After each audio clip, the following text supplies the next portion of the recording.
विक्रम हमेशा से एक साधारण मगर महत्वाकांक्षी व्यक्ति था। उसकी आंखों में सपने थे, सपने एक बेहतर जीवन के, अपने लिए और अपने परिवार के लिए। जब उसे अपने पुराने शहर में व्यापार में लगातार घाटा होने लगा तो उसने एक कठिन निर्णय लिया, सब कुछ समेटकर एक नई शुरुआत करने का। यह आसान नहीं था। वह शहर जहां वो पला बड़ा था, जहां की गलियों से उसकी यादें जुड़ी थीं, वहां से विदा लेना एक गहरी सांस की तरह था, कसक भरी मगर जरूरी। लेकिन भीतर कहीं एक आग जल रही थी, एक नया रास्ता बनाने की, जिंदगी को दोबारा संवारने की। विक्रम ने अपना सामान समेटा। पत्नी सुमन, जो हमेशा उसके फैसलों के साथ खड़ी रही, ने भी चुपचाप अपनी दुनिया बांध ली। 8 साल की सिया, जिसे शायद ये समझ भी नहीं था कि उनका छोटा सा घर हमेशा के लिए पीछे छूटने वाला है, बस अपनी गुड़िया और किताबों को अपने बैग में समेटती रही। नया शहर, एक ऐसी जगह जिसे विक्रम ने सिर्फ मैप्स और कुछ पुराने अखबारों में देखा था। यह शहर पुराना था, लेकिन उसमें गति थी। हर सड़क पर संभावनाएं थीं और हर चेहरे पर नई कहानियां। शहर पहुंचने पर शुरुआती दिन थकाऊ और अनिश्चित थे। ट्रक से सामान उतरवाना, एक होटल में कुछ दिन गुजारना, नई सड़कों को पहचानना और जगह जगह जाकर मकान देखने की कोशिश। हर दिन एक चुनौती था। कुछ मकान बहुत महंगे थे, कुछ बहुत छोटे, और कुछ ऐसे जिनमें कुछ कमी सी महसूस होती थी। लेकिन विक्रम हार मानने वालों में नहीं था।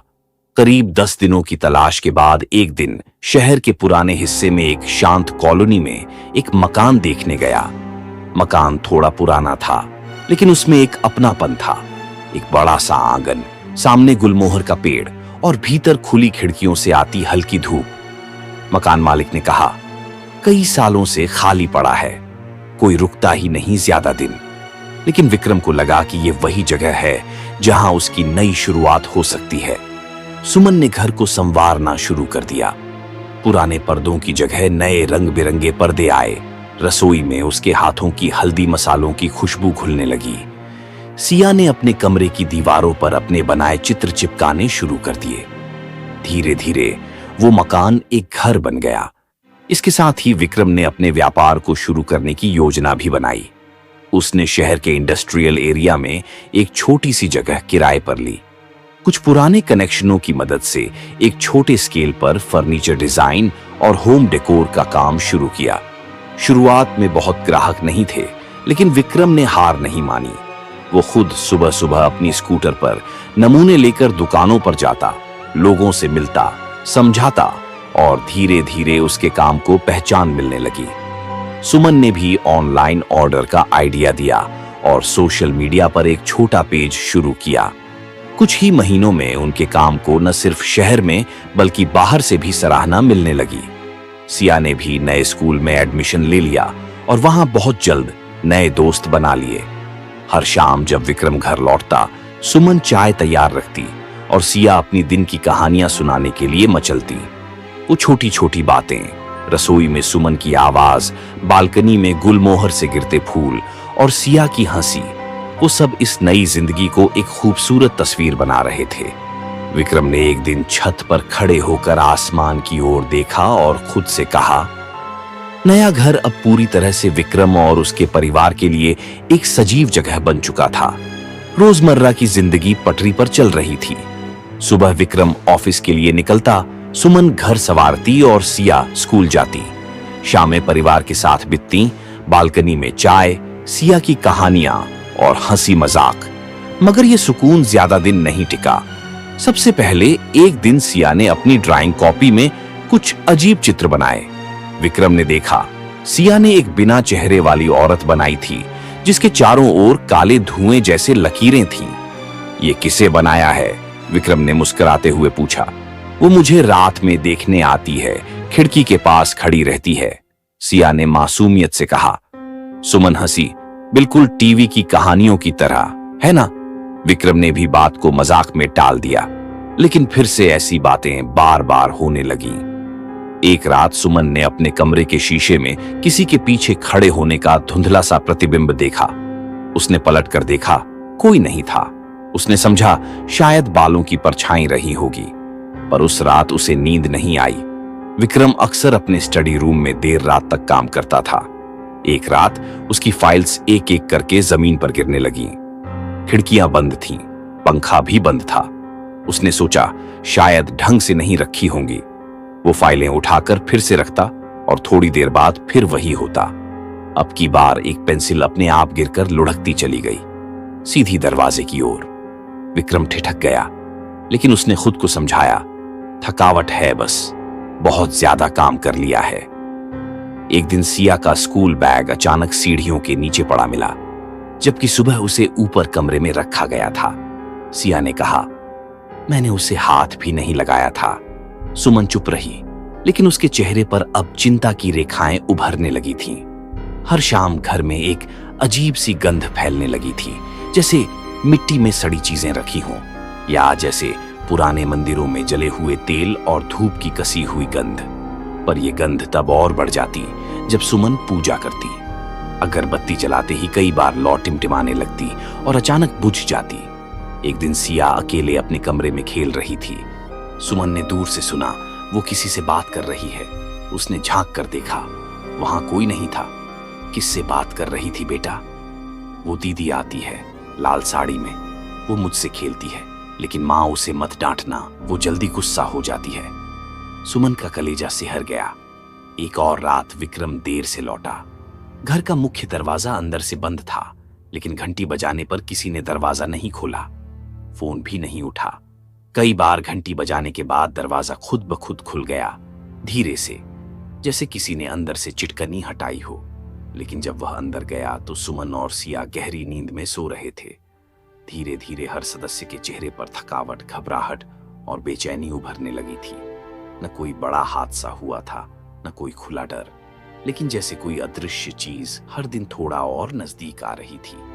अब घर की दीवारें, खिड़कियां, छतें सब जैसे चुपचाप कुछ देख रही थीं, कुछ छिपा रही थीं। परिवार अभी भी खुद को समझा रहा था, नया मकान है, पुराना है, ये सब मानसिक भ्रम भी हो सकता है। पर भीतर भीतर सब जानने लगे थे, कुछ है। अब वो घर पहले जैसा नहीं रहा था। विक्रम हर सुबह उठता तो महसूस करता जैसे उसकी छाती पर कोई भारी बोझ रखा हो। आंखें खुलते ही सांसें तेज हो जाती और कमरे में अजीब सी घुटन फैल जाती। सुमन अब रातों को एकदम शांत होकर करवट बदलती रहती और सिया पहले से ज्यादा चुप हो गई थी। एक रात विक्रम को अचानक गहरी नींद से झटका लगा। ऐसा लगा जैसे किसी ने जोर से उसका नाम पुकारा, विक्रम। आवाज साफ थी, मगर कमरे में कोई नहीं था। उसने दीवार घड़ी की तरफ देखा। रात के 3 बज रहे थे। उसने करवट बदली। सुमन सो रही थी। फिर अचानक कमरे की खिड़की अपने आप पूरी ताकत से बंद हो गई। धड़ाम! विक्रम चौंक कर उठ बैठा। उसने खिड़की की ओर देखा। बाहर कोई नहीं था, लेकिन कमरे का तापमान अचानक बहुत ठंडा हो गया था, असामान्य रूप से ठंडा। सुबह उठकर उसने खुद को तसल्ली दी, थकावट है, दिमाग खेल कर रहा है। पर घटनाएं अब सिर्फ मन की उपज नहीं थीं। एक दिन सुमन ने पूजा के बाद तुलसी के पौधे को जल चढ़ा, या और जैसे ही अंदर मुड़ी, तुलसी का गमला खुद ब खुद जमीन पर गिर पड़ा। मिट्टी चारों ओर बिखर गई। पीछे मुड़कर देखा तो कोई नहीं था, पर जब उसने गमले को उठाया तो उसकी आंखें चौड़ी हो गईं।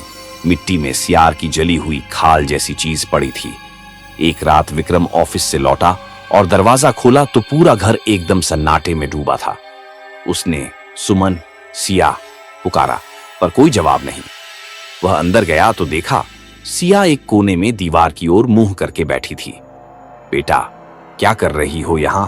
सिया बिना पलटे बोली। मैं उसे देखने नहीं देती, वो गुस्सा हो जाती है। विक्रम का खून ठंडा हो गया। उसी रात विक्रम को पहली बार शारीरिक रूप से किसी अदृश्य शक्ति का एहसास हुआ। वो अपने स्टडी रूम में बैठा काम कर रहा था कि अचानक कुर्सी की पीठ पर किसी ने पीछे से हाथ रखा, ठंडा, बर्फ जैसा, मगर भारी। उसने घबरा कर पीछे देखा। वहां कोई नहीं था, लेकिन उसकी कमीज की कॉलर खुद ब खुद पीछे खिंच गई, जैसे किसी ने कसकर पकड़ा हो। विक्रम जोर से चिल्लाया और उसी समय कमरे की लाइटें तेजी से टिमटिमाने लगीं और फिर एकदम बंद हो गईं। पूरे घर में अंधेरा छा गया। वो भागकर बाहर आया। सुमन और सिया डर के मारे कोने में खड़ी थीं। बिना आवाज किए कांपती हुई। अब पहली बार विक्रम की आंखों में वो डर था जिसे कोई शब्द नहीं बांध सकते थे। अब वो भी जान गया था कुछ है, और वो अब धीरे धीरे हम सबके करीब आ रहा है। अगली सुबह विक्रम ऑफिस नहीं गया। वो पूरे दिन चुपचाप बैठा रहा, आंखों में सवाल और दिल में डर लिए। तभी उसे याद आया रमेश, उसका वर्कर, जो इसी शहर का पुराना निवासी था। उसने कई बार शहर की पुरानी मान्यताओं और रहस्यमयी घटनाओं की बातें की थी। विक्रम अब पहले जैसा नहीं रहा था। उसकी आंखों के नीचे काले घेरे गहरे होते जा रहे थे, चेहरे की चमक जैसे किसी ने खींच ली हो। और सबसे बड़ा बदलाव, अब वो चुप रहने लगा था। उसने रमेश को बुलाया। शाम का समय था। घर में अजीब सी चुप्पी थी, वो चुप्पी जो सामान्य नहीं लगती, जिसमें कुछ छुपा होता है। रमेश आया तो विक्रम ने उसे एक एक कर सब कुछ बताया। सिया की बातें, वो अदृश्य स्पर्श, खुद के साथ घटी घटनाएं, खिड़कियों का अपने आप खुलना, चीजों का खिसकना, और कमरे में वो अजीब गंध जो अब हर रात गाढ़ी होती जा रही थी। रमेश चुपचाप सुनता रहा। जब विक्रम बोल चुका तब उसने गहरी सांस ली और कहा, साहब, आपके घर में कोई आत्मा नहीं, ये कोई और ही चीज है, और इसके लिए साधारण पूजा या पंडित नहीं चलेगा। तो फिर क्या करें? विक्रम की आवाज कांप रही थी, जैसे भीतर से टूट चुका हो।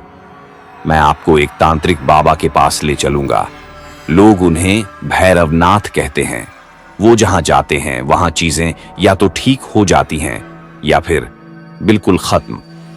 अगले दिन सुबह तड़के रमेश विक्रम को शहर के किनारे एक पुराने जंगल की ओर ले गया।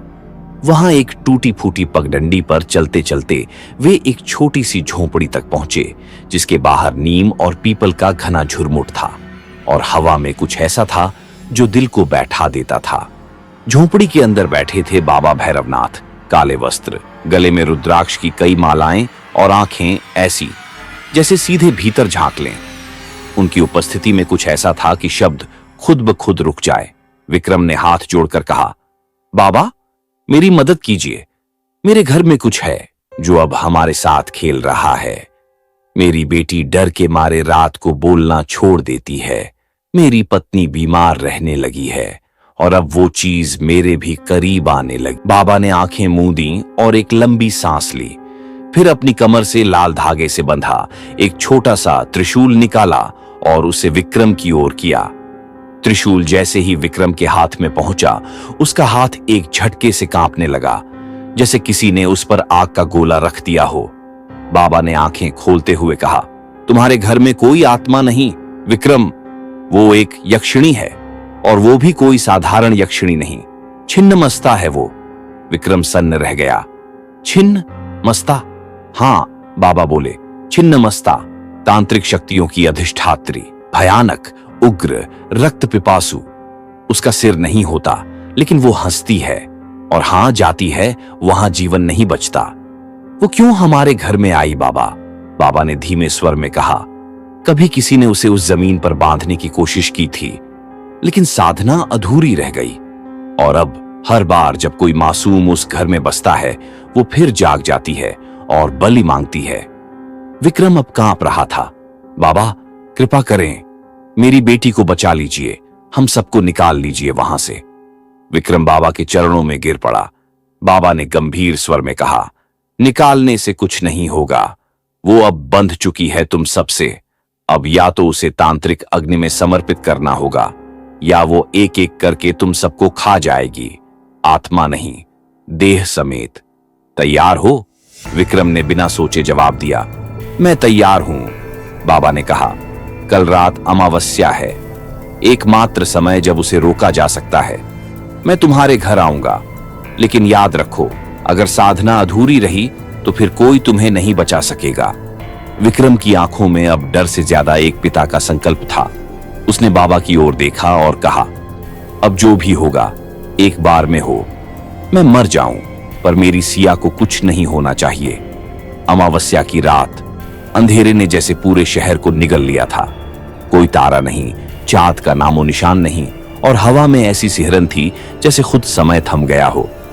रात के ठीक 8 बजे बाबा भैरवनाथ अपने 3 शिष्यों के साथ विक्रम के घर पहुंचे। उनके हाथों में पूजा की थालियां, हवन सामग्री और कुछ भस्म से भरे पात्र थे। बाबा के माथे पर रक्त से बनी त्रिशूल की आकृति चमक रही थी। विक्रम, सुमन और सिया भय और उम्मीद के बीच कहीं अटके खड़े थे। बाबा ने प्रवेश करते ही कहा, घर के पूर्व दिशा में अग्निकुंड बनाओ, पश्चिम की दीवार को खाली करो, वहीं प्रकट होगी वो। शिष्यों ने जल्दी जल्दी घर के बीच वाले हॉल में एक हवन कुंड बनाया। चारों ओर लाल रेशमी कपड़े बांध दिए गए, काले धागों और नींबू मिर्च की माला से घेरे बनाए गए। रात के 10 बजे अनुष्ठान शुरू हुआ। बाबा ने आंखें मूंदते हुए मंत्रोच्चार शुरू किया। ओम ह्लीं छिन्नमस्ताय नमः। हवा में अचानक गरजने जैसी आवाजें गूंजने लगीं। कमरे की बत्तियां अपने आप जल बुझने लगीं। दीवारों से जैसे कराहने की आवाजें आने लगीं। रात के 11 बजते ही सब कुछ थम गया, एकदम सन्नाटा, जैसे घर सांस रोक चुका हो। फिर एक डरावनी फुफकार और कमरे की पश्चिमी दीवार पर काले धुएं की लहरें उठने लगीं। फिर वह आई, छिन्नमस्ता यक्षिणी, एक लंबा अधनंगा शरीर, रक्त से सना, गर्दन कट चुकी थी, लेकिन दोनों हाथों में उसका खुद का सिर था और उस सिर की आंखें हंस रही थीं, एक भयानक विद्रूप हंसी। उसके कंधों से 3 रक्तधाराएं बह रही थीं, एक खुद के मुंह में और 2 उसकी बगल में खड़ी छाया जैसी 2 स्त्रियों के मुंह में जा रही थीं। सिया जोर से चीख उठी। सुमन विक्रम की ओर भागी। बाबा ने गूंजती आवाज में कहा, कोई भी बाहर नहीं जाएगा, अगर सीमा लांघी तो सब खत्म।